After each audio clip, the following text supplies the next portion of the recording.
What is that sound? Are you familiar with it? I am. Hello, everyone. We are in the Dream Carnival. We have a special guest here today. My name is W, aka William, here for another exciting event with an artist that, well, as I've been sharing, very talented, the multi talented Shannon Hayden.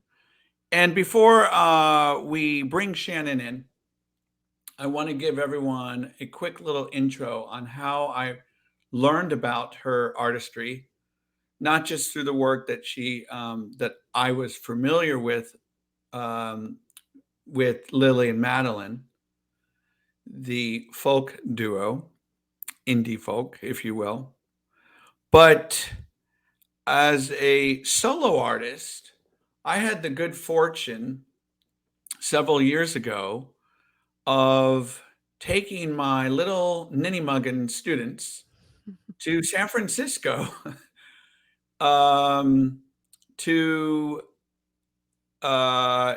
enjoy a night out, to have special time with family in the city, in the venue, Swedish American Hall.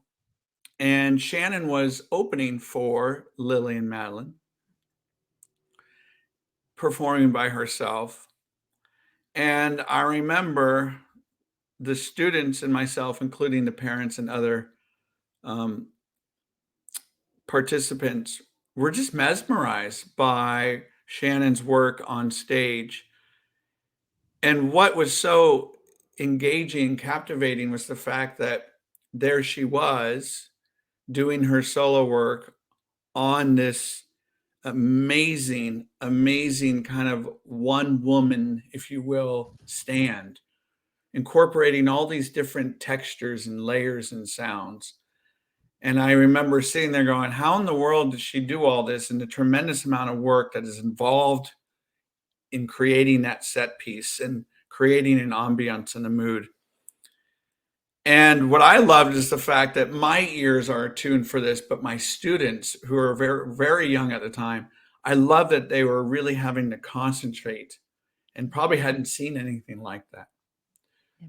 And so that was wonderful. And then transition that solo performance into the performance that she did with Lily and Madeline.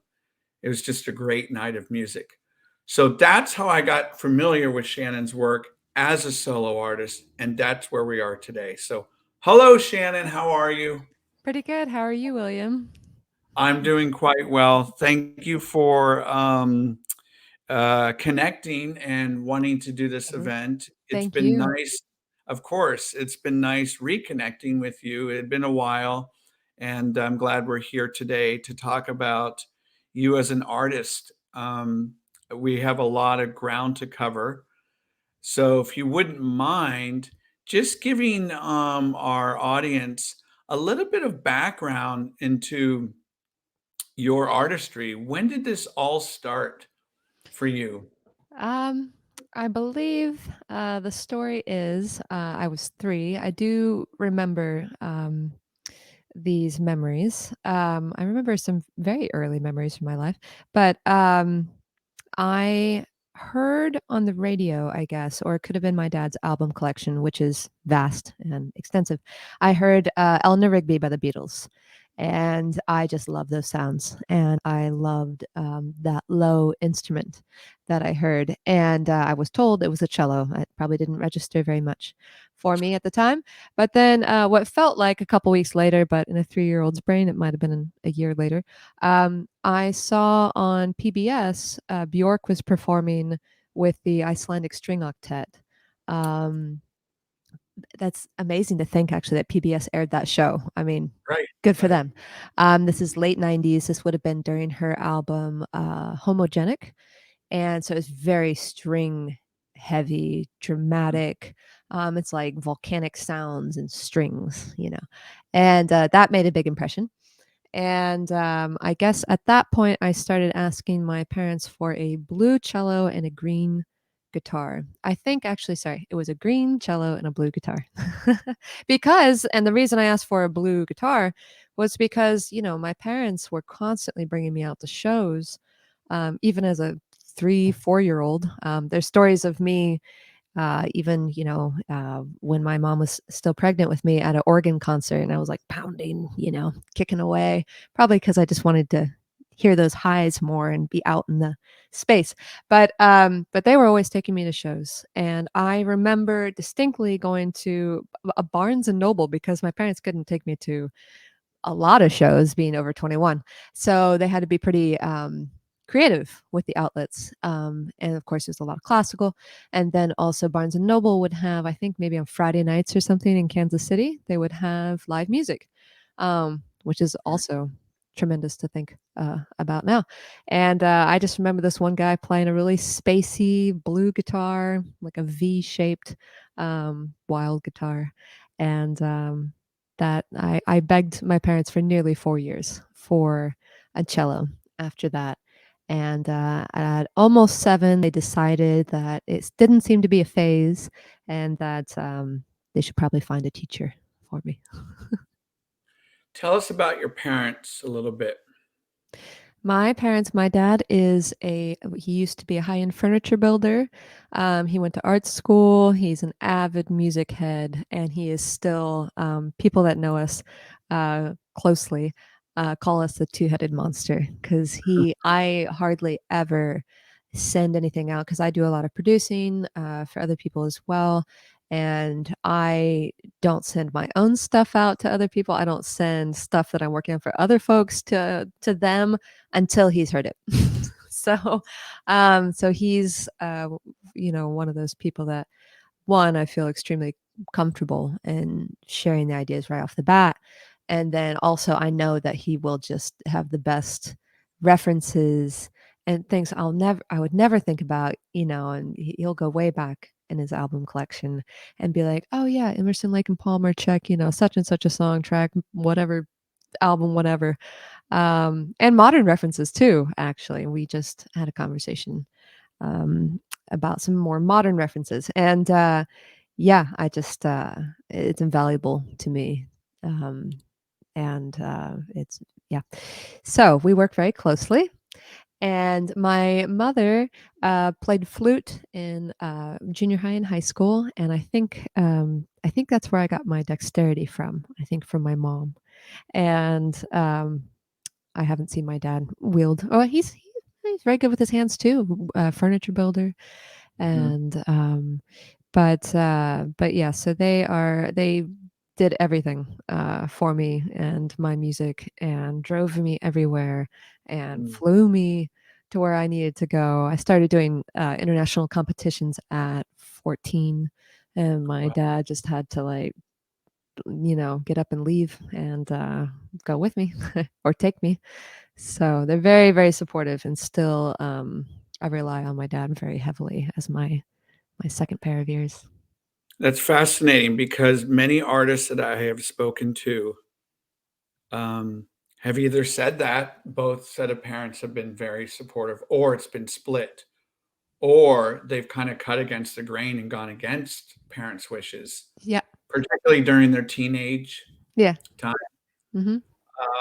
Do you have any brothers or sisters? No, only child. Okay. So, and I was homeschooled as well. So there wasn't, and my parents are really cool. So there wasn't really much to rebel against. I guess my form of rebellion would have been just to be like uptight Puritan type, I think, which I didn't go for that. So, Yeah. um, but yeah, so there wasn't a whole lot to rebel against. So me being a teacher, it kind of shocks people when I tell parents when they consider homeschooling for their child, don't worry, we're not going to go diverging into this huge discussion of education. But It's fine. that's very fascinating to me because parents have asked me, "Hey, William, what do you think of homeschooling?" And I always give them the same answer. Does it feel right between you and your son and or daughter? Yeah, Are both parties involved with that decision making? Do they both subscribe? yeah, And if they do, you're gonna have a more successful, experience. So Right. tell us a little bit about the homeschooling. What did you enjoy? Um, I enjoyed the freedom and the space to I mean, my parents were not, just like hands off, like go do you, which I have since being out in California. Nothing against California parenting, but I have noticed that there are some homeschoolers that are a little bit like that out here. It's like, oh, just do it. I'm like, oh, that wasn't that's just a very small percentage of the people I know, but that wasn't the way it was when I was a kid. It was like, "Oh, you wanna start at 9 instead of 7? Okay, that's fine. Start whenever you want, but you have to get everything done. You're gonna be working till midnight," you know? And, but also my education was, in addition to all the, standard stuff I had to do, and they were very much so because it was actually illegal to homeschool in Illinois at the time. If you took your kid out, it was considered private schooling immediately. Like we had to give our school a name. It's called Willow Creek Academy, by the way. I have a diploma from Willow Creek Academy.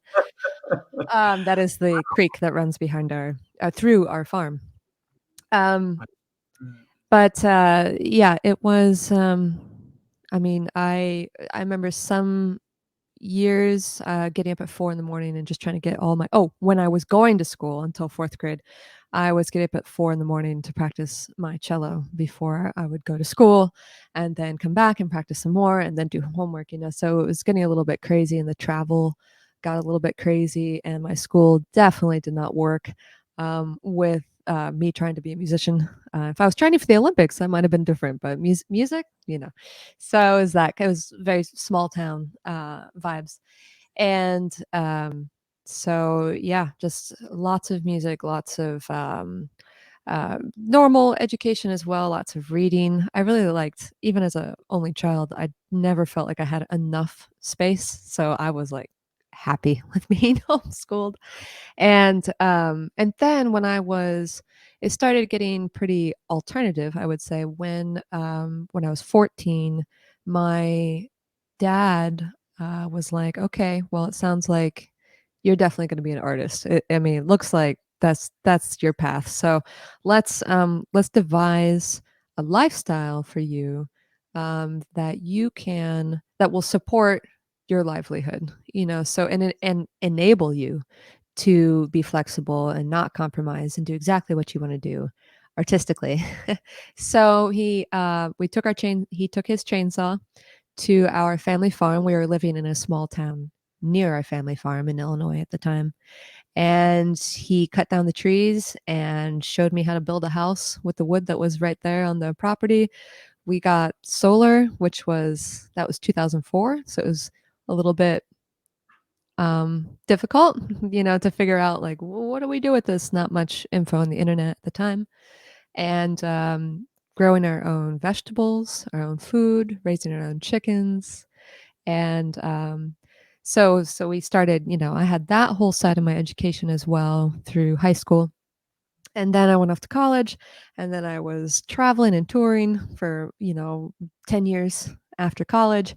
And funny enough, during the pandemic, I went home back to that farm, and I was very grateful. Of course, I am in and out quite a bit as it is, but I went home to the farm, was visiting my folks for a couple weeks before going off on like 7 months of engagements, tours, and I stayed there because everything shut down, and it was like being homeschooled again. Actually, it was a little bit like, okay, here's your time and deadline. All I'm focusing on is my stuff, and like, it was fun. Actually, I quite enjoyed it.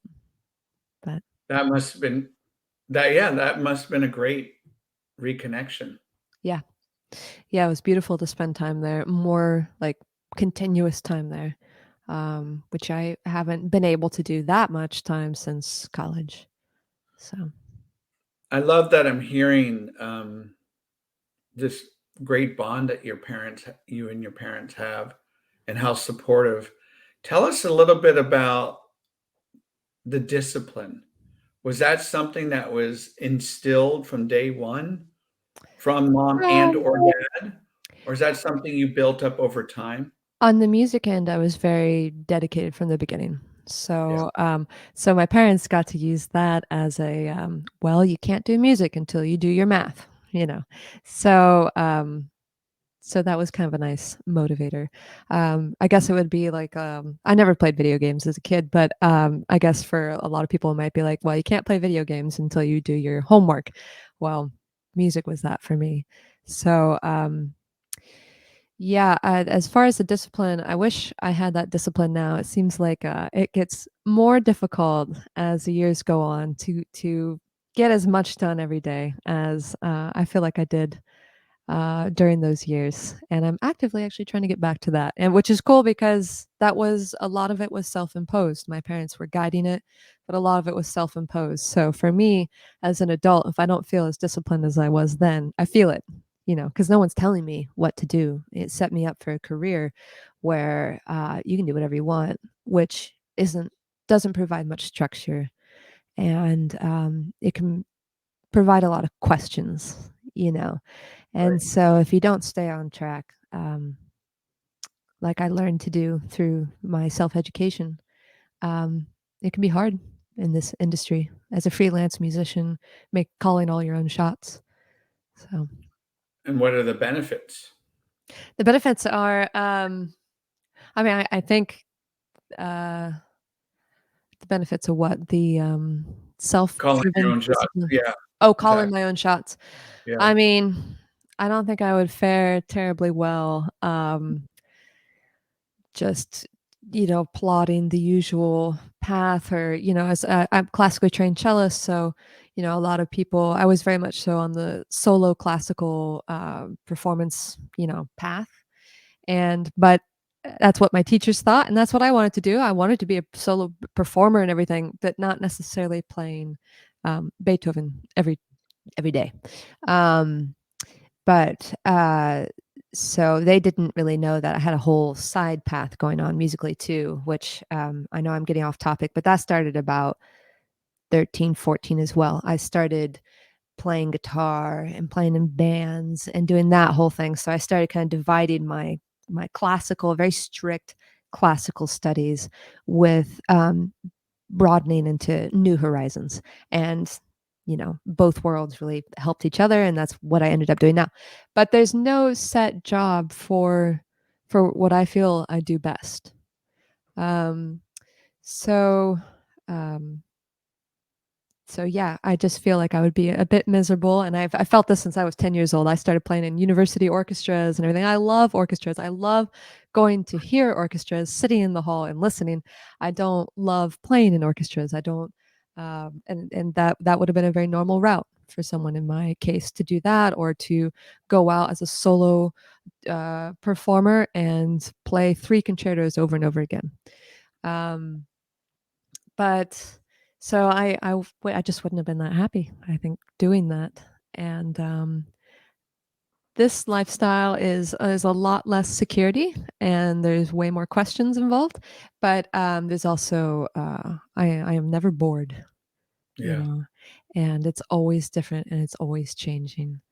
And yeah, And it probably provides so much nourishment in terms of creativity and the exercising that creative outlet that you yeah, you have such a geyser of just ready to yeah. go. It's When I was, fresh out of college, I was offered, what a lot of people would consider kind of a job of a lifetime, and, it was a great job. It was with a very established, new music quartet, and, I had very little time to decide, whether I was gonna accept that or not. I was just fresh out of college. I was so happy to be out of college and out of what academia.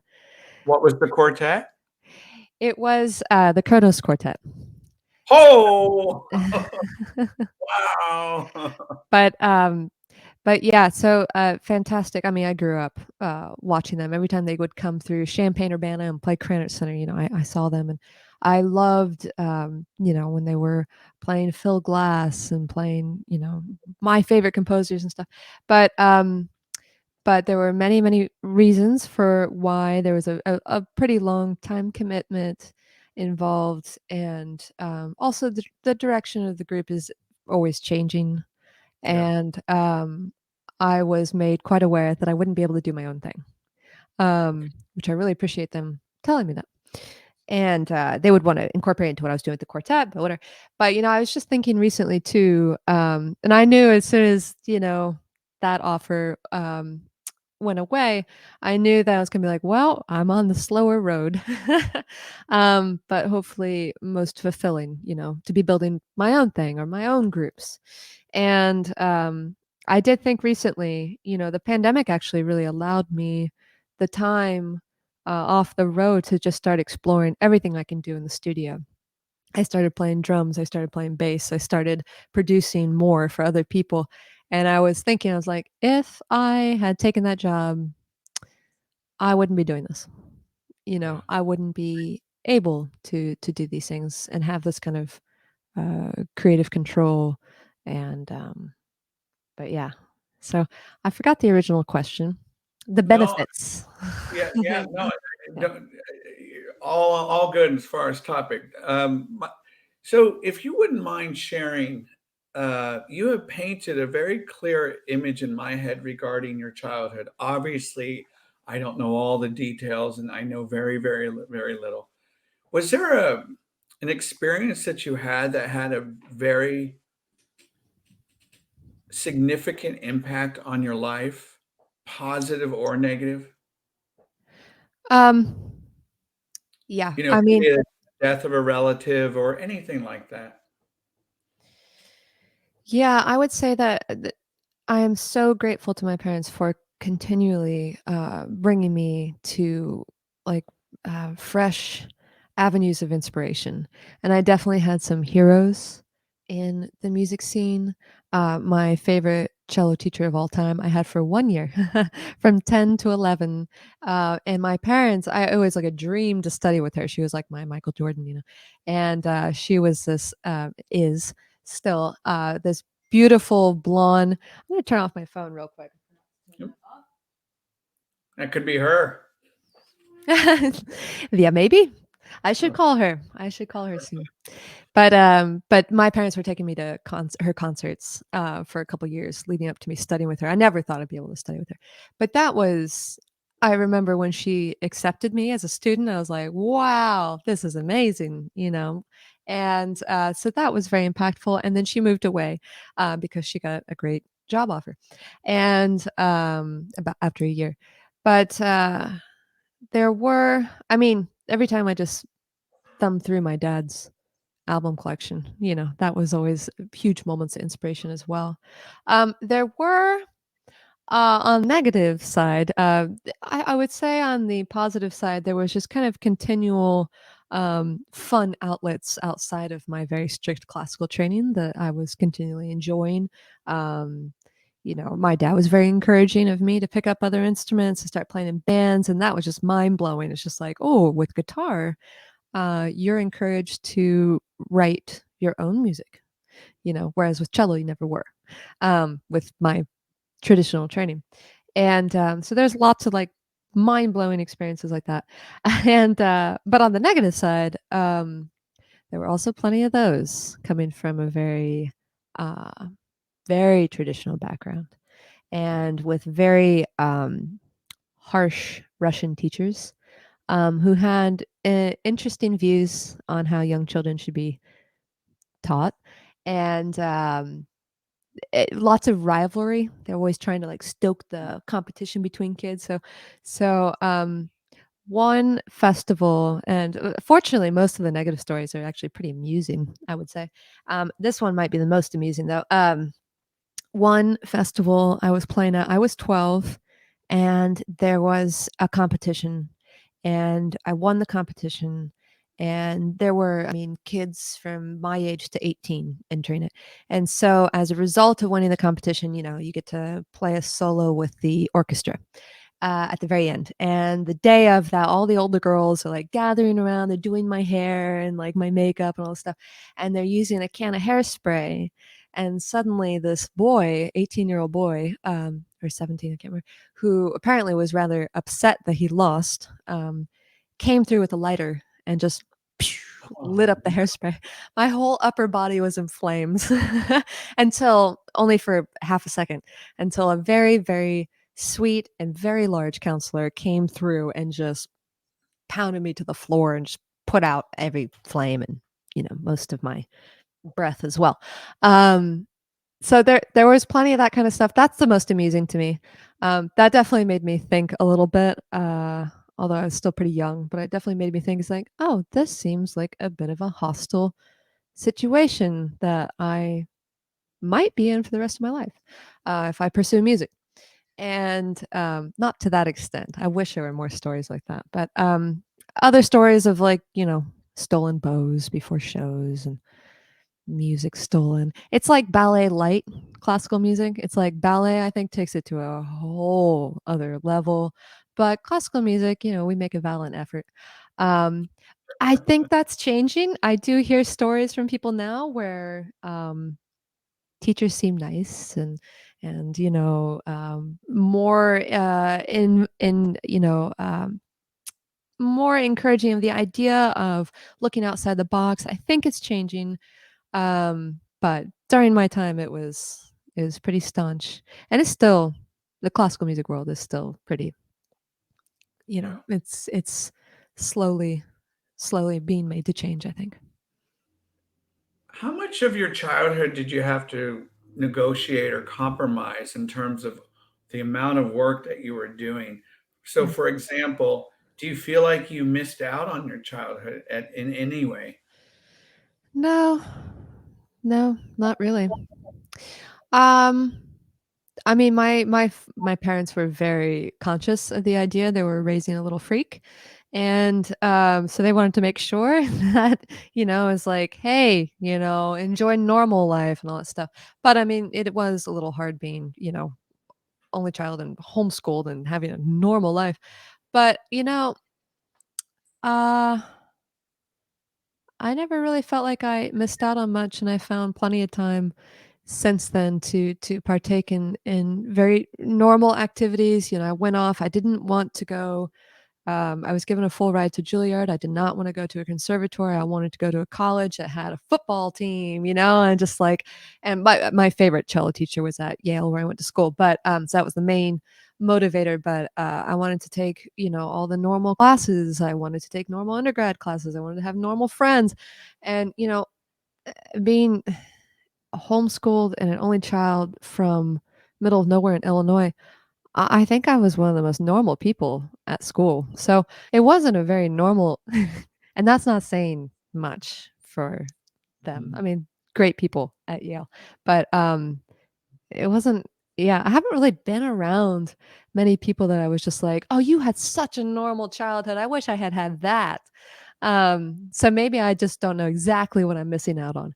But I do know I hear stories from my dad's age in, his childhood in the '60s, and that just seemed like that I think I missed out on that.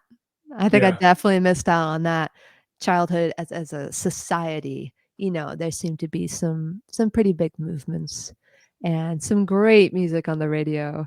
And yeah, I think I missed out on a childhood in the '60s. I love that you mentioned about the Beatles earlier because many of the artists have cited the Beatles as one of Yeah. the early influences. Do you mind playing a little bit of a piece that you heard when you were younger, or maybe a piece that you wrote when you were younger? Anything that kind of threads you back in time? Anything you want to share? Mhm. I wish I could play, some of my high school band, actually, that would be hilarious. Let me think about it. Play, like, in real life or play on the, like, recordings? In real life right now? By the way, my name is W. You're tuning in to High Arts on the Edge. I'm here with the very multiversatile and talented Shannon Hayden. If you have any questions for Shannon, go ahead, put them in the comment box. We will take those and I will push those questions out to Shannon and she can answer them out loud if she chooses to. So, after let's see here, through my high school years, I did not, I think I did not record my own pieces during that time. I was recording with other bands. And then I started, and I was learning so much about pedals and with guitar and amplification and what pickups to use on the cello. I started researching that at like 15, and that's been like a lifelong process of just like trying to really get as close to sound, if I want it, on the electric as I do on my acoustic. And then other times wildly different. But when I was in college, I started writing my own stuff. My high school band, I really wanted them to come out east with me, and it all fell apart. So I just started focusing on my own thing in addition to school. And then I think one of the summers from college, I um, did an album then, but it was the summer after college. I went home to the farm, and I feel like I really started to kind of solidify the sound. Um, that shaped my solo stuff, that has shaped it since then, and what I continue to reference over the time. And it's off of the album Solid State Cello, which is my second album, and it's called Angel Machine. How much would you? A few minutes or the whole thing? I'll I play the can whole be thing. here all night. I don't care. Whatever you feel like. Go No. for it. Now, most of everything I do live is done live. This is the one song, though, where I remember distinctly going around the farm one day, and my dad was working on construction projects. He's always working on extending out and building onto the house and all that stuff at the family farm. And I remember just picking up all kinds of things and nails and lumber and slapping them together and paper and tearing them and just like recording all these sounds. And then I was like, okay, what about putting cello to that? So this is a recording actually from the found sounds objects are from that summer at the farm, that day actually at the farm.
Goes into another piece eventually after that.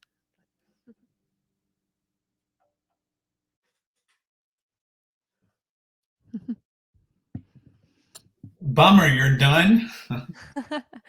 I'll play more. It sounds like I have some sound levels to still figure out here. So That's okay. So I know nothing about the cello. I'll stick with teaching, but I have a question for you.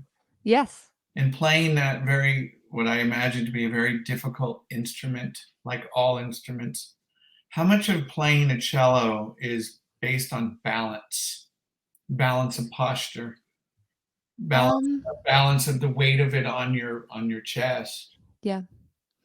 Yeah, I'm continually actually shifting it, especially with an acoustic cello, which is wider, you know. I'm continually shifting it when I go up to the top string, the A string. You know, I'm leaning the cello more. I'm kind of twisting it between my knees and leaning it more toward to favor my right arm. And then when I play the low string, you know, I'm kind of twisting it away and playing that. Um, but in this case with the electric cello, there's actually even a little bit more balance because I don't use the knee rests that come with it. It gets in the way of me seeing my pedals. And so I just kind of balance it and just lean it to my left knee. So there's a lot of that. But then it's the bow arm that's actually the thing that it seems the most rusty if you haven't played for a little while, which is funny. You would think it's the left hand. But no, it's the bow arm, and it's all about keeping it like a puppet, like a puppeteer is playing you basically. It's held from the elbow, and you're constantly out like this and always extending. And sometimes I think that from all the years of doing that, that maybe one side of my back is longer than the other. It feels like that some mornings. But yeah, it's always, you know, always you're supposed to keep it up like this. But this is the arm that I mean, it's defying gravity in some ways. It's having to push down. So, but yeah, posture is important. I always sit on the edge of my chair. A lot of cellists sit on the back, but I feel better prepared for life on the edge. Do you do anything? Oh, we have a question from Jared. We'll get to Jared's question in a second. He's got several for you. Do you do anything to maintain your strength? Do you do any yoga? Do any kind of fitness stuff? Yeah. Um, One thing I will say, back exercises in general, I should do way more of. And because that is it's just constant stress, you know, from playing multi-hour shows and such to you know push down into the instrument is that's something I should do more of. But in general in life, yeah, I mean I am currently a member at Orange Theory, which plays a lot of music there. They play a lot of music there, really loud, and it's so important for me to be in shape that I go to Orange Theory. But yeah, yoga as well. I do a lot of like morning practice and everything as well, which I just kind of meld it all into my general Yeah, workout. that's great. Good for But yeah, you. and on tour too, it's if I don't work out in the mornings, I mean, I feel it just because you sit all day long in the van, and then I sit when I play. Some groups I stand, but when I'm home, I try to just stand all the time. I play standing and but yeah, because this gets hard on the back after a while. I imagine. So here's some questions from Jared. Thank you, Jared, for these questions. And then Shannon, feel free to answer what feels right. So question is, how exactly did your dad encourage your own creativity, Hmm. flipping sheet music over, turning lights off, etc.? It sounds like he knows me. And did Bjork influence your journey in music or with cello itself? And then finally, what other artists, albums, film scores, book, fashion shows, etc., Hmm. influence your own sound or inspire you, both growing up in Illinois and now? Are there any of those questions you'd like to answer? Yeah, all of them. The first question, oh, how my dad influenced. Yeah, and help me. Yes, yeah, I was thinking encourage about their that. own creativity. Yeah, I was thinking about that earlier as well. Mentioning that I remember at one point, I think he found I was getting a little bit uptight on my practicing, and he was kind of like coming from the visual art world, which is what he comes from. It's all about creativity. It's like if you don't have something new to say, why are you here?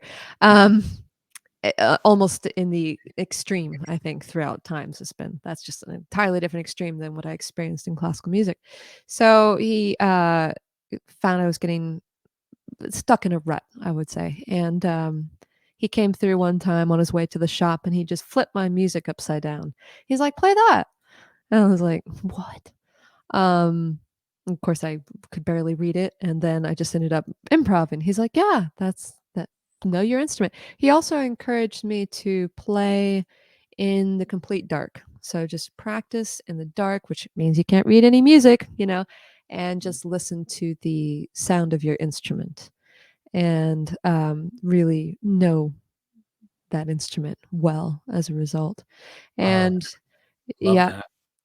that was very helpful for actually getting to know the instrument better, yes, and the fingerboard better, so it actually helped technically a lot as well. And then he was always encouraging me. He was, I was doing like I say, orchestral jobs from the age of 10 on, and so I was making some money, and he was always like, "Yeah, let's go to the guitar shop and spend it. Let's get some stuff," like, "Cool." And so I get my, he's always encouraged me to do that. But that opened me to a world of improv, which I think maybe taught me the most about my fingerboard on my instrument. And you have to know what that note sounds like before you go to it. You're on stage, you're playing. He always brought me. He encouraged me. He would bring me into these open mics. They sneak me into like these open mic bars, and I would just offer my services. Like, you want some cello accompaniment? Do you want any accompaniment? And they'd be like, yeah.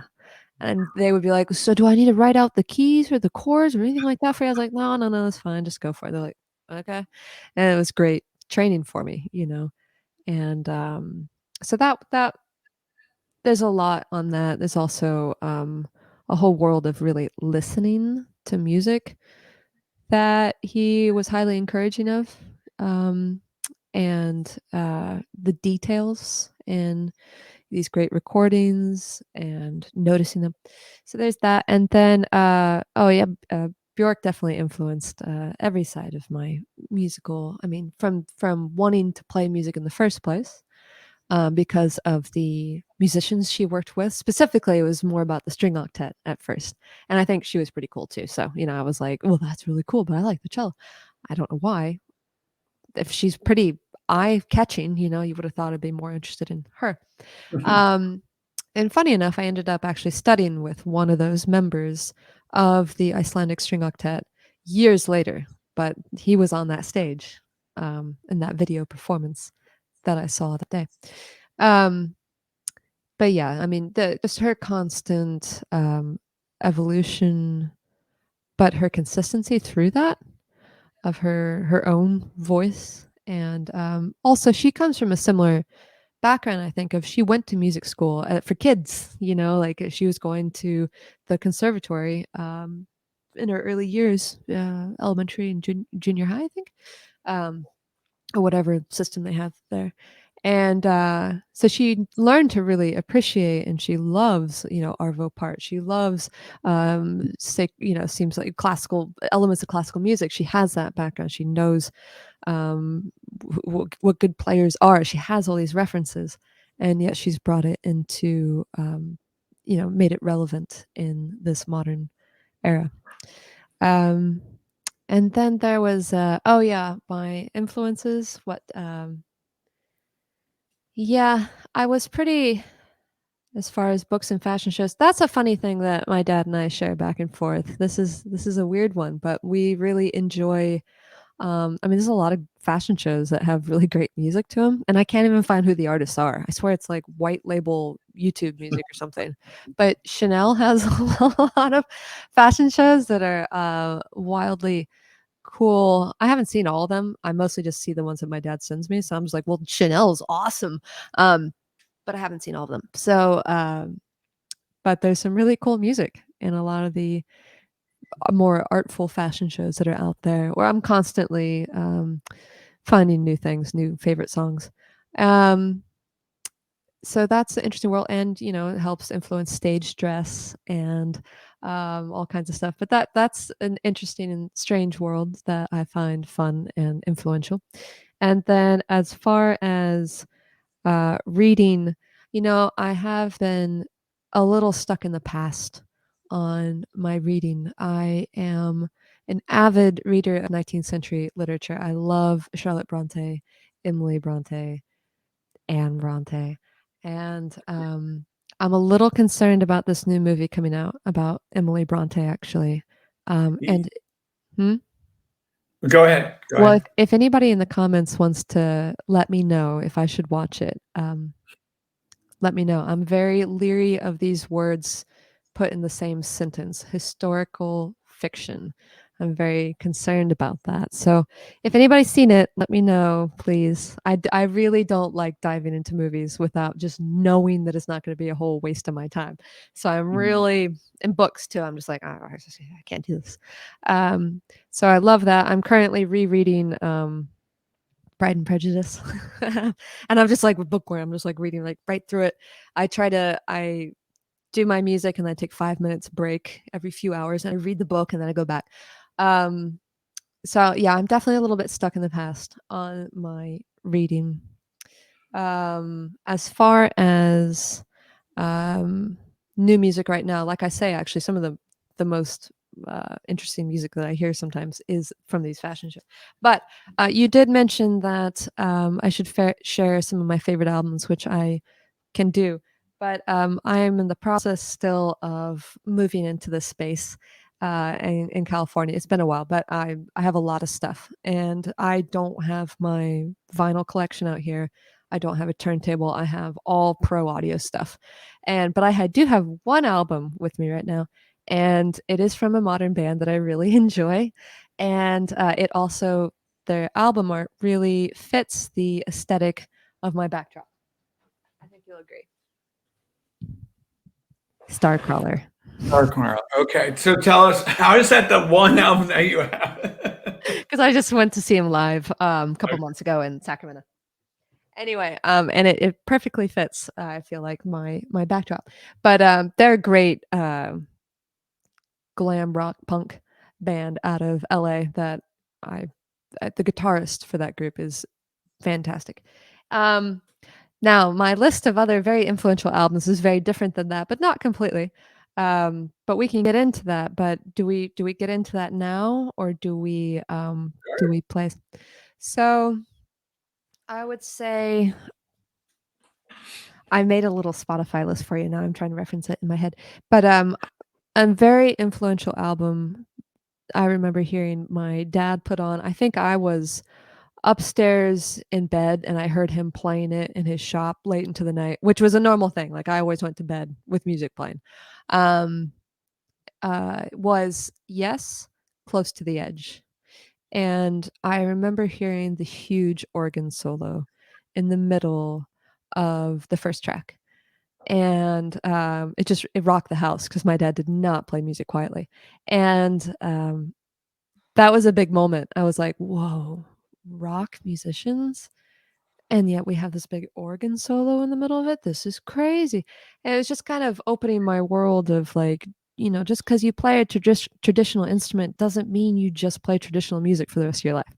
So I remember that being a very influential album. Another one was Dawn Upshaw, my favorite opera singer, um, singing Heinrich Gorecki Symphony Number 3.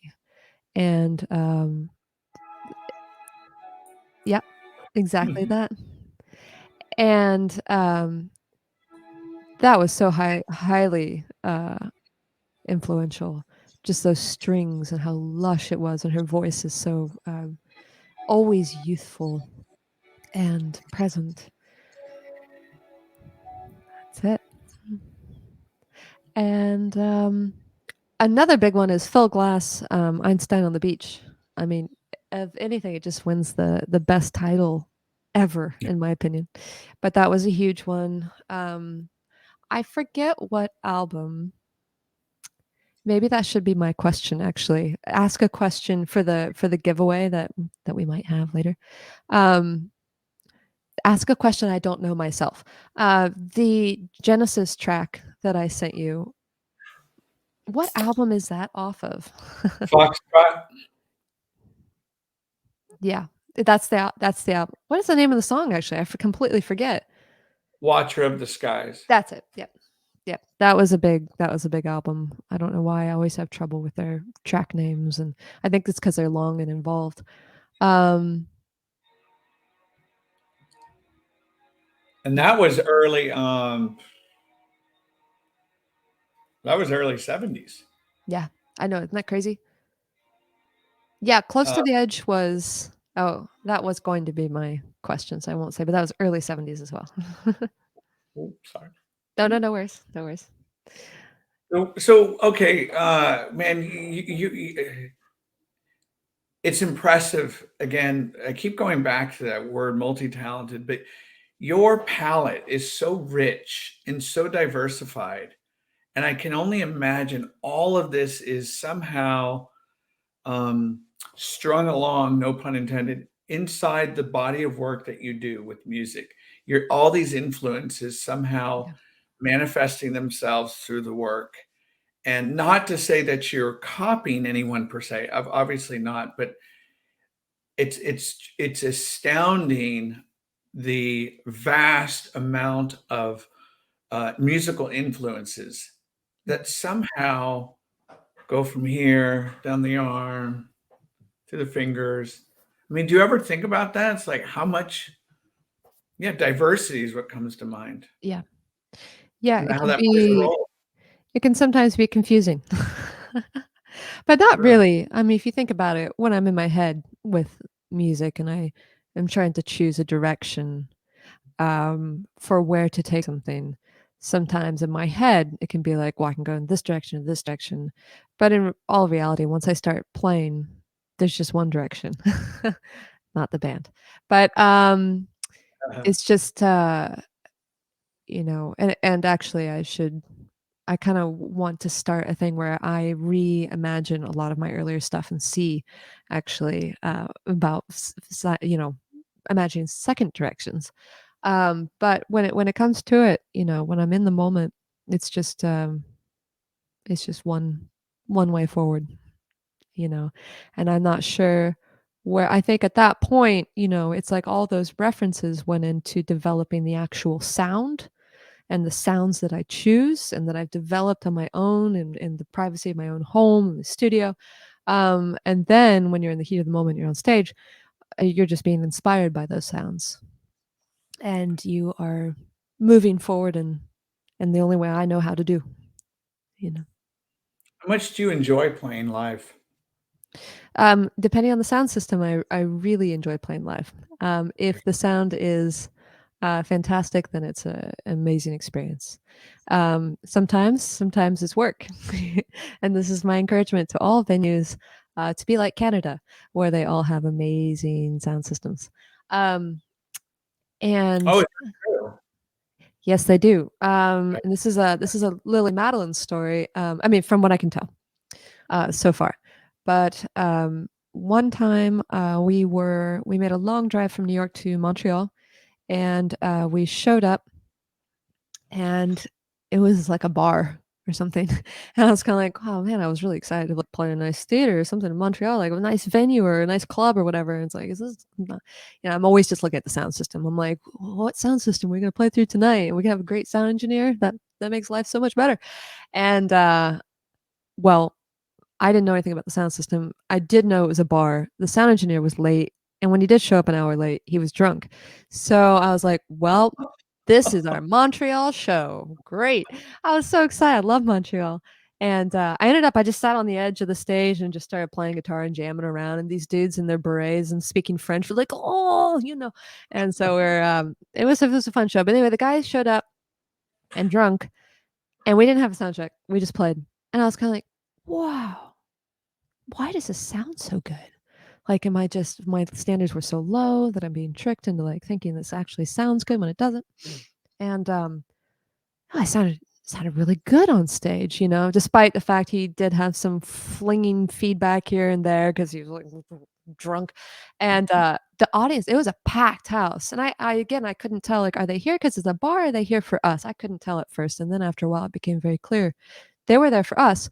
And they started giving that sound engineer, like, people went up to him and they're like, "Get your act together."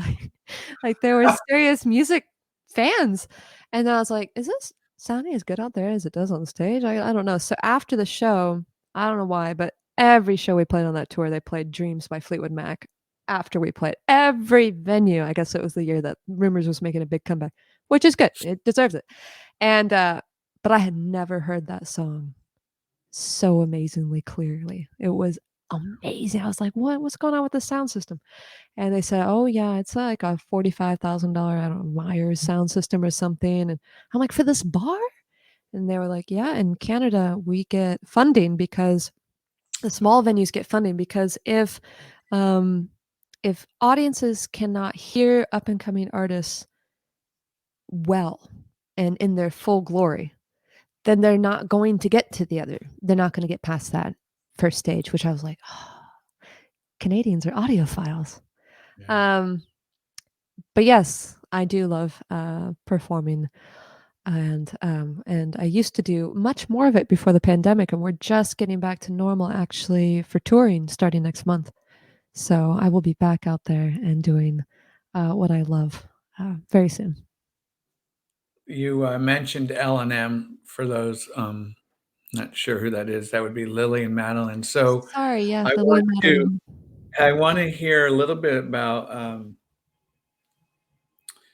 your journey with the band and Yeah, how that came about yeah. with the ladies. So it's getting close to 10 years ago when I was working on that Solid State Cello album. I was home for summer from college and I was playing in Bloomington, Indiana some, and I was asked to do a live in studio radio broadcast from a studio in Bloomington. And I showed up and I started setting everything up and I started playing. And the owner of the studio, whose name is Paul Mahern, um, took an interest and he was helping with all the technical stuff. And he started asking me some questions. And then he was like, "Do you play? I think I can't remember on other people's albums. Do you do this? Do you do that?" I was like, "Yeah, yeah, yeah." And then he was like, "Well, I am working with a brand new group called Lily and Madeline out of Indianapolis." And he played some of their work for me, some of the tracks off their first EP. And I was very taken by the smoky, beautiful voices. That's what I first remembered. And he's like, "Would you be interested in contributing to this album?" And I was like, "Oh yeah, sure." There was silence. And he's like, "Well, we have 15 minutes before you go on air. Do you want to just lay something down right now?" I was like, "Sure." So I did. And then I don't think I met the ladies. Oh, Madeline sent me a very lovely letter of thanks. After I did that, that was like my first little communication with them. And but I don't think I met them for like a year or maybe 6 months. Maybe it wasn't that long after that. And it was to play their first ever like live performance in Indianapolis with them. And I opened and played with them. And since then, 5 albums later, um, it's grown quite a bit. It's evolved a lot, and this last step of the way, it's actually changed dramatically during the pandemic. So I ended up producing their latest album, um, and we just worked from our respective bedroom studios and shared ideas with each other. But I produced the last album. It's coming out this year, and Yeah. I don't know if I don't think I'm at liberty to say any dates yet, but expect new music soon. And but yeah, it's 10 years later. It's a thriving. It's actually more of an intensive relationship now than it ever has been, which I love. But it's great. So, One of the things I've always appreciated about the work that you do with Lily Madeline. I feel as though you add really nice dimension to their sound, Mm. and particularly in the live context that I do remember. And so, tell us a little bit about working with Lily Madeline in terms of how much say you have, or are they bouncing ideas off of you? What's that process like? So this album has been different than others. Now that album that you just referenced there, Hotel Pool, Keep It Together, um, that was a process where I went and lived with the girls at their house in Indianapolis for a few weeks, a month maybe, and we all just sat around like a normal band, and just came up with stuff in their above garage rehearsal space that we took over. And I did not produce that. We went into the studio after that and tracked what we did in their attic. But but then it's like every album's been different with them, and but this album has felt much more intimate, and I've had I feel like much more of a big part being producer in this album. And it's a very intimate project. It's just the three ladies and I, and some very friendly guest features as well. Oh, Um, cool. yes, Very indeed, cool. including the Jared that asked those questions. He played bass on some of these tracks as Ah, well. okay. So yeah, but a very very close knit, no just like big production. We all go into a big studio type thing. So, and a lot of just time spent on my own, trying to, sitting in my home studio at the farm, looking out on a snowy scene and trying to imagine what what direction the song should go in, what the direction the album should go in. So, so yeah, I would say this album is entirely different. Do you And like producing? yes, I do. And actually it's different, but it's also much more like I feel like our live performances have been for some time. I feel like this album represents more what we get into instead of just like going into the studio and trying to quickly come up with a song in one day. This album feels more like, oh, we came off of tour and we found our favorite version of playing these songs. We found our favorite sounds, and now we're well immersed in that, and that's what we're putting out. Even though we weren't on tour, but we got to spend a lot of time with these songs because we weren't pressed for time in a studio we were renting and stuff like that. So we really got to I got to just sit there and play and think through all the different ways these songs could go, and we got to sit on it for some time. And it felt very Beatles-esque, when they got their own studio and they were just like, well, our full-time job is just to come in here and make some great sounds, you know, and they didn't worry about touring or anything like that. That's what this album kind of felt like in some ways. I was just like, well, we got nothing better to do. We're not touring. What do you feel that you bring to L&M?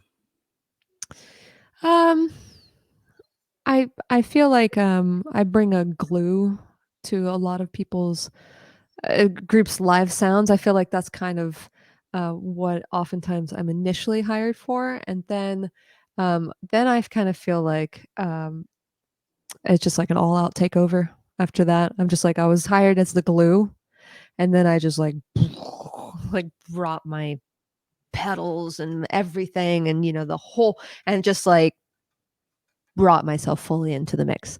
I kind of like that actually. Oh, I like that. Um, an area, just a vibe, an ethereal vibe, an earthy vibe. Um, uh, it's kind of like someone once described. I wish I remember the exact quote, but someone described my own music as being both the best elements of heaven and hell. It's like going from the ethereal bliss to the like, whoa, and so I feel like with that vast kind of spectrum of vibes and feelings and sounds and stuff, it's you begin to sort of be a bit of a staple in the sound that way, you know. And so I have to be conscious of that as a producer because I'm also a producer. So when I'm playing, I play one way, and I play Shannon Hayden. I just play it like I do. But suddenly, when I sit in the chair and I'm in producer mode, I start being like, "Oh, but you could expand. You could do this. You could do that. Oh, leave space for the drums here." You know, and so it's kind of like two very different sides of what I do. But the more I listen back, the better stuff I write. But I don't necessarily become a better player. So I'm trying to combine that. I have to practice and listen, at the same time. Are you studying production work? Have you studied some of the greats, or is this something that you're like? So let me give you an example. So have you read Rick Rubin's book, The Creative Act: A Way of Being? No, but I should. It's been on my list for some time. It's fascinating as there's a bunch of YouTube clips that he does as well. And he'll talk about like the way that he produces music with artists is Yeah. is all feeling, Yeah. what he feels. Yeah. Yeah, I was just thinking today we're working on a new single, and I was thinking about how much easier this would be if there really was a formula, you know? And we always give these like, okay, references, or this one's going to be simple and it's going to be like this. And I'm just like, man, it's even hard to like, there's no danger of copying anybody. It's so hard to do for me anyway. I'm just like, it's impossible. So I wish there was a bit more of a formula for ease, for the sake of ease. Um, but when it comes down to it, each track has its own trajectory, and it does come down to feeling and vibes for sure. And as much as I would love to put that more in like a controlled situation, I have to go with the flow on that for sure. Is there a particular song that you absolutely love playing? Either it's yours or L&M or anything else. Is there a song that you can't just wait to play live? Yeah, there's a couple with L&M, Blue Blades. I love Mhm. playing live. It's just Yeah. we all do, and you can just tell, like the audience just knows that we're really enjoying play that song. I do really enjoy Hotel Pool as well, the one you were just playing there. I love starting off on etheric mandolin and then switching to guitar and then switching back, and I think cello at some point on that as well. But and then for my own music, I really enjoy playing the song Silver Superstar. It's just so fun. And I feel like I can get out of my head on that song and just play. Um, because sometimes, I feel like I have to be kind of in my head controlling this situation down here. But that song I really, really enjoy anytime I play it. When you play live by yourself, Mhm. how much time do you put in this set list? Never enough. Never enough time. Another thing too is I do want every night to be different and special. And um, that can be, I work with another group called Simrit as well. And they that group takes it to a whole new level of like every single night really is very different. But we try to kind of like map it out a little bit, like how different it's going to be each night.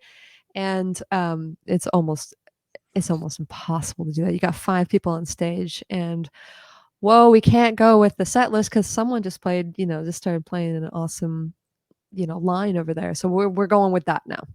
Um, but for my own thing, it's just me.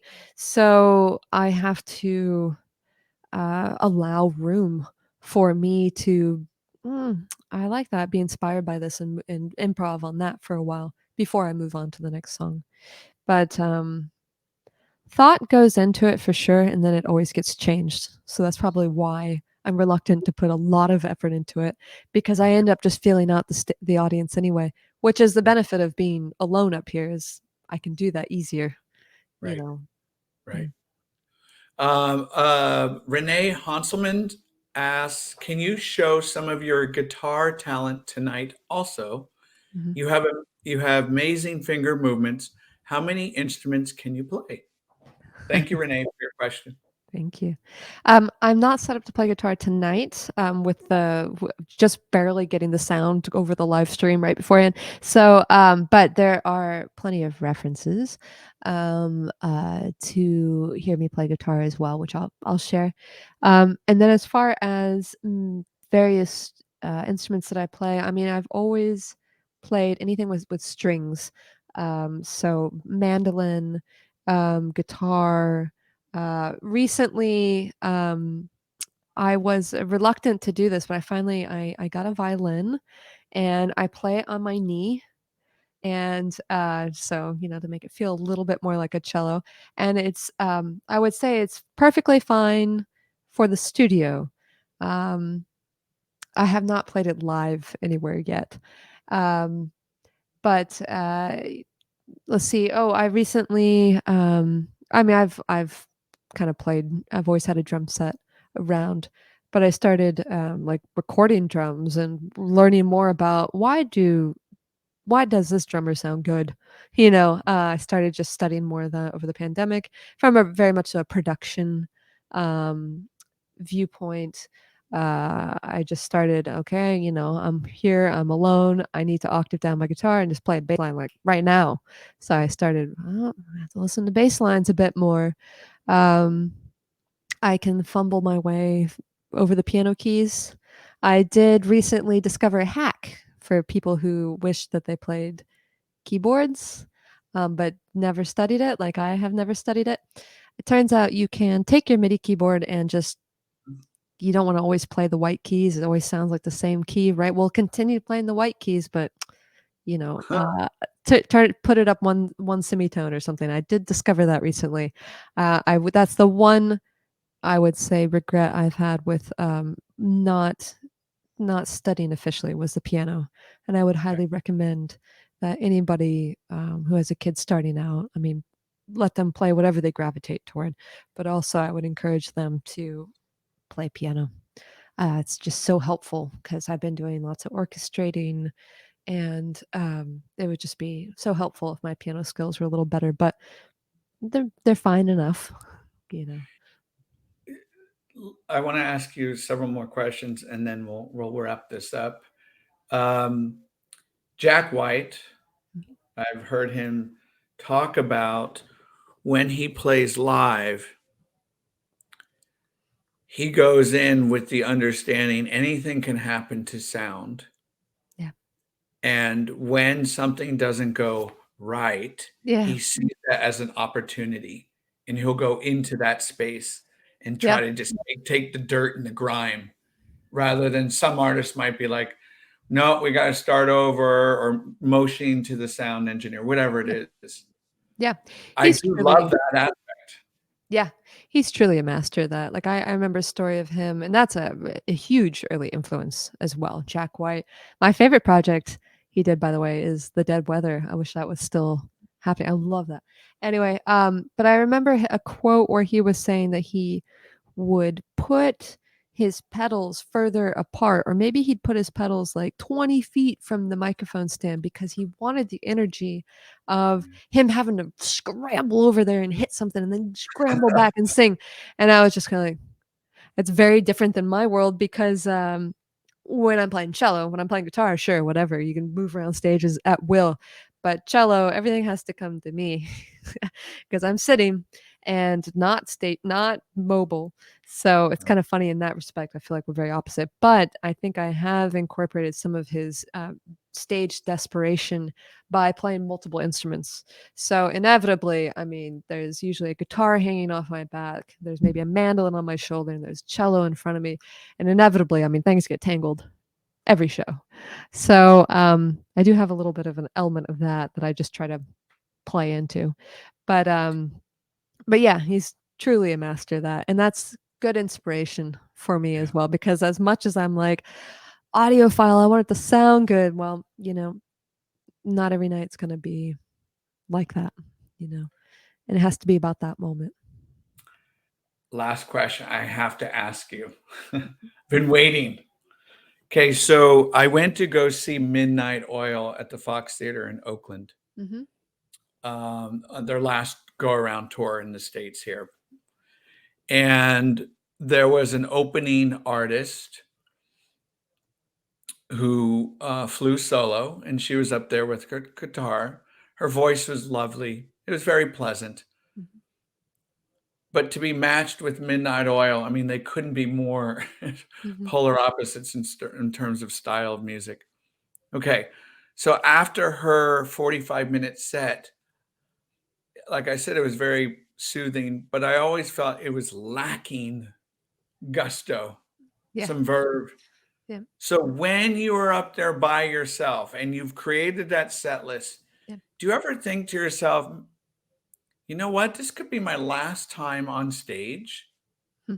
Or I want to give them the razzle dazzle. Yeah. I have never thought about it being my last time on stage. That's an interesting one. I'm gonna try that next show, see what it does to me. Okay. Um, but no, I'm always very sensitive to,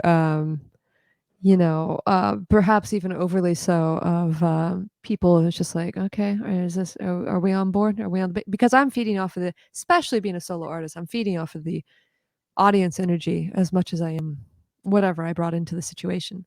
So, and I tried to be a little less reliant on that. Jack White would not be reliant on that. He would be like, well, then I'll feel it tonight. I'm still gonna rock this, and that is the goal. That is the way it should be done. But if there is some energy there to feed off of, it's great, because I might do something entirely different, as a result. I might write a song right there, a new song. But yeah, I'm always conscious of trying to put on a pretty entertaining show, and the element of kind of magic a little bit. I'm kind of conscious of, because I know a lot of people don't know how these sounds are being made. So I'm always, it's almost like what you can't see in this camera angle. I was trying to figure that out, how you could see the pedals, but it is a dance, the hitting the pedals and all that stuff, and then relating to the audience. But it's also, I mean, it's like a exciting aura of mystery is what I'm trying to go for, rather than just direct, like I am singing for you. Um, so it's a I'm more conscious of the vibe. Like I want it to be enticing to all who are there, And for me, I want the sound, that's the first start, is the great sound system, and then from there, it's definitely an interaction with the But audience. how do you sponge up that vibe Yeah, if you are doing a solo performance yeah, and you're looking down at your pedals and you're closing your eyes and you're just immersed in the darkness of very few lighting yeah, techniques, yeah, manipulations going on. yeah. How do you feel that vibe if you're not literally looking at the audience as you would if you were playing with Lily and Madeline? Yeah. When I play solo, I mean, I don't close my eyes. I never close my eyes, and, I'd like to try that sometime, because maybe it'd be an entirely different show. But, I don't usually close my eyes. I do look down a lot. I look, intent and serious, but I also look out over the audience, and, so I usually feel like I pick up quite a bit, even if I don't look like I'm necessarily looking out at them. But, I'm usually pretty conscious of that, and if I get even the slightest sense of boredom from anybody, if I was to experience that, I'd be like, "Oh, no. Oh, no." Like, I would just instantly be like, you know, change it up. So, but, I feel like I am capable of that. With the frequency of this instrument is vast. I can loop, I can do all these different things, and not everybody, some people want to be very quiet and draw you in, you know? So, there's that aspect, and sometimes that works, sometimes it's the wrong audience for it. But I feel like too, it's kinda nice with the versatility of my sound, I could kinda do both. So if Yeah. it's supposed to be a more of an intimate thing, I can kind of bring people in. But if it's supposed to be a big thing, like opening for rock bands or whatever, I can do that too. And I love it, you know. But Lori's here, Lori Kramer, and she says, "What has been your favorite part of your musical life? Such talent." oh, that's very sweet, Lori. Thank you. Um, yeah, there's multiple aspects of it. I mean, the traveling can be amazing and playing for audiences and amazing places and venues and those connections is is the reason why we play, why we do music, I feel like. Um, that connection with audiences. For me, that's the probably the best way that I express myself, to the world is through music. So just to have that opportunity is, um, I mean, if you think about it, compared to the other arts, it's like visual arts. You're alone in your studio, and then you like put it out there in the world, but you don't always see how people interact with it. And so music, that is a wonderful thing that we get to experience is that immediate feedback. Sometimes it can be bad. Most of the time, I think it's good. And so I love that communication with audiences. And then the other thing is actually completely opposite. It is the fulfillment, feeling the fulfillment of. There's a quote. I think it's from Jane Eyre, actually, where they're like, you have secured the shadow of your thoughts. And Mr. Rochester is describing, the Jane Eyre's drawings. And when I accomplished that in the studio, which is the ultimate place of like, okay, that is where it's not a live performance. You don't stop until you get exactly sounding the way you want. But it can be hard to achieve that sometimes. So when I do, um, that's ultimate happiness. It's like you actually but you expressed yourself fully in the Yeah. way that you intended. Which sometimes that happens in live shows. Oftentimes it does, but sometimes not as much. And the studio, you can really, and it's funny, you can just be all elated and celebrating, and like no one else has even heard it, which is Right. kind of funny, but it still gives a Would great.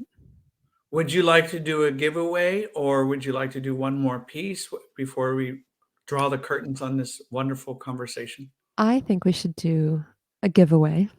Okay. And what do you think? Oh, I'm open to anything you like. No problem. Not a problem. So this is my third album. Put it closer to the camera here. It's called You See the World. And this is colored vinyl, I do believe.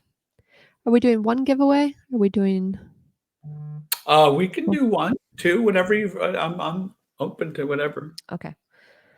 We'll start with one. We'll see. We'll gather the interest here.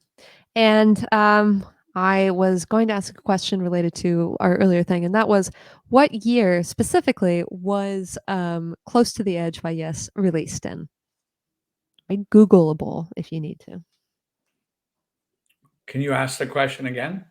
Yes. What year was the band Yes, was their album Close to the Edge released in? So what Go year? ahead, drop your answer right now. Right, first person. If I can see it on the screen, hopefully. Mhm.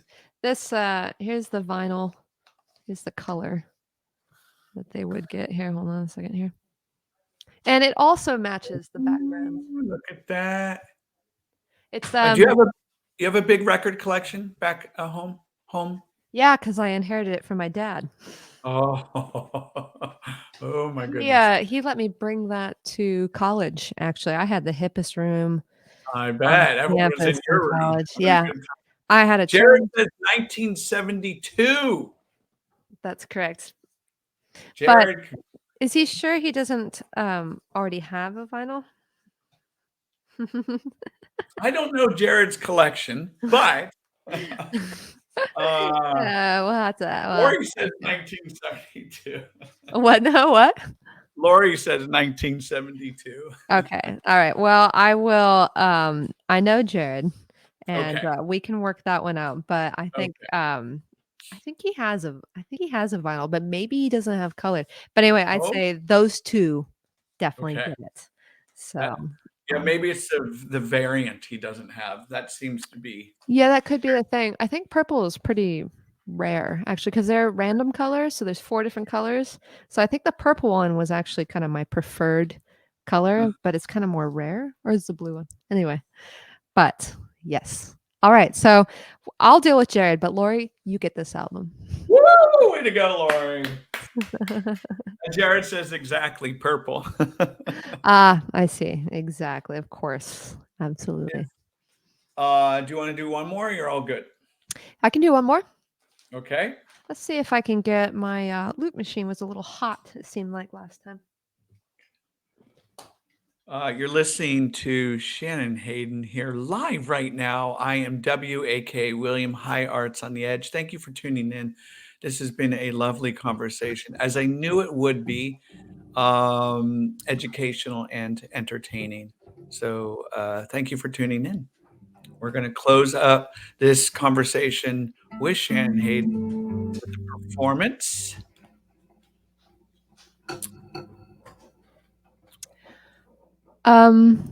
Just a second here.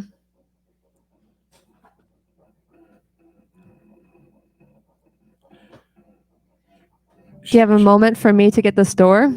Yes. A few seconds here. While we're waiting for Shannon, if you want to let us know in the comments box anything related to Shannon's work, have you seen her solo? Have you seen her with Lily and Madeline? What do you love about her work? Any songs, albums that you really appreciate? How do you know Shannon? Anything you want to share, go for it.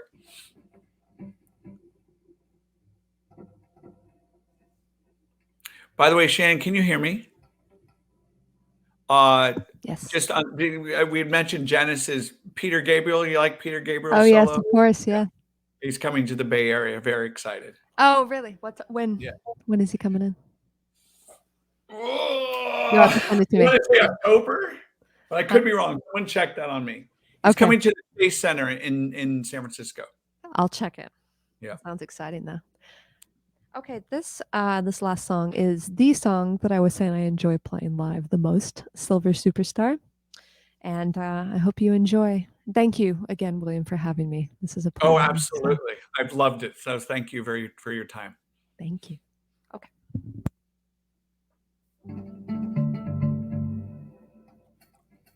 I never went back there. I thought I was gonna explode. But the whole fashion scene is really appeal. You know, I set some while I was Girl of the Year and Superstar.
Speed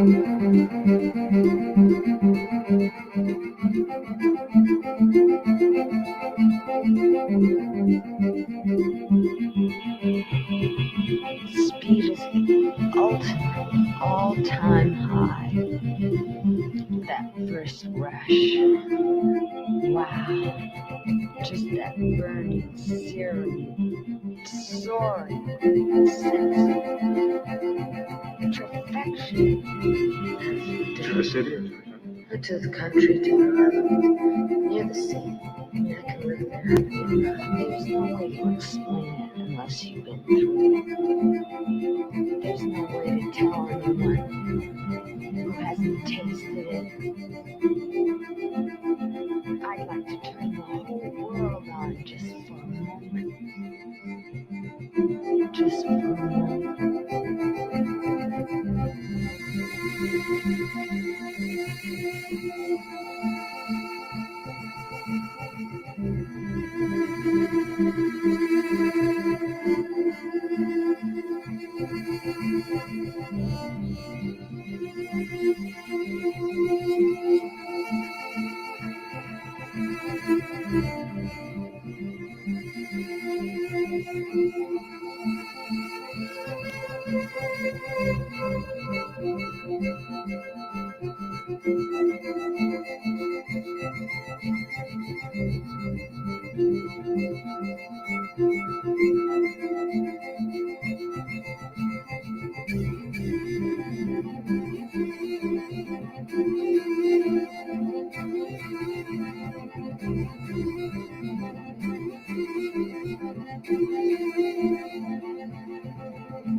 Thank you. Shannon Hayden, you are a wealth of talent. So thank you. Thank you for having me. Oh, I lost you, Will. There you There go. you are. Again, thanks to everyone for tuning in. My name is William, High Arts on the Edge. I just want to quickly mention what's coming up here. Tomorrow night, we're doing an album listening party for the Ocean Blue. I don't know if you remember that dream pop band from Hershey, Pennsylvania. It's their 10-year anniversary, Ultramarine. So we're going to do an album listening party with the drummer from the band, Peter Anderson, Derek Higgins, another talented artist, at the end of March. And then in April, a album listening party with David J. from Bauhaus, Love and Rocket. So lots of things coming up here on the page. Shannon, thank you so much. Any closing comments, thoughts, opinions, anything you want to just push out one more time to our Yeah, audience? I was thinking about my mentioning all the past influences, and I mentioned all older influences, and I did want to say that a modern influence who's out there right now doing great things is Chelsea Wolfe. I love her work, and I reference it all the time. So if you're And you not put it familiar, on the playlist. I put her on the playlist. Yes, I did. Yes. Yeah. So if for any of you out there who are not familiar with her, I would highly recommend you check her work and see her live.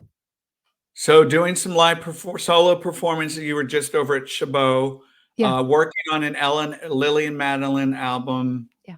And then working on your own stuff. Yes. Okay. Yes. I should have a new album out this year. Great. We're trying to figure out in this whole world of ever-changing world of how to release things anymore. It seems like actually anybody wants to comment on their favorite way to get things. The industry seems to be favoring more singles more often instead of one album, big album every once in a while. That's a great point because Yeah. many of the artists that I've spoken with have talked about that very same thing, and they are finding that 4, 5, 6, up to 8 tracks Yeah. is optimal. Yeah. Yeah. But everyone has their own preference. EPs, singles, Yeah. just consistency, Right. which because we're a consumer culture at this point. I mean, with everything, and sometimes that's good, and sometimes it's not so good.